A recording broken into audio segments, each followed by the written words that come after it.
Mr. Keyes, on the Channel 7 debate last Thursday night, you said, and I'm quoting you, where procreation is in principle impossible, marriage is irrelevant. You went on to say it was irrelevant and not needed.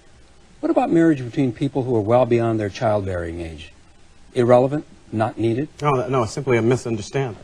The word in principle means relating to the definition of, not relating to particular circumstances. So if an apple has a worm in it, the worm is not part of the definition of the apple. It doesn't change what the apple is in principle.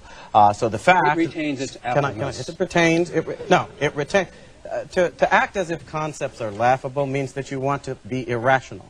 Human beings reason... You said it was irrelevant and not needed. Human beings reason by means of concepts and definition. We also make laws by means of definitions. And if you don't know how to operate with respect for those definitions, you can't make the law. An individual who is impotent or another who is infertile does not change the definition of marriage in principle. Because between a man and a woman, in principle, procreation is always possible. And it is that possibility which gave rise to the institution of marriage in the first place. As a matter of law, as a matter of law possible in principle. But when it is impossible, as between two males or two females, you're talking about something that's not just incidentally impossible, it's impossible in principle.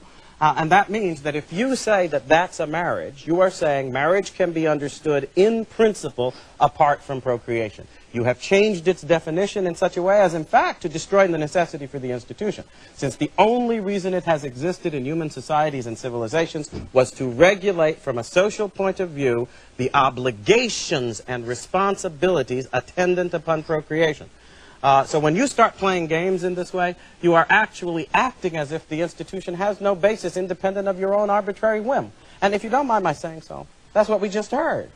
We heard something that wasn't based on reasoning, it wasn't based on logic, it was based on vague feelings and respect. It was based on your quote No, I don't mean last that. Thursday night. I'm not talking about me. I am talking about what Senator Obama just went through in terms of explaining his position. My position is based upon an effort, as conscientiously as I can, to reason through the challenge that we face when dealing with the most important fundamental institution of our social life and civilization.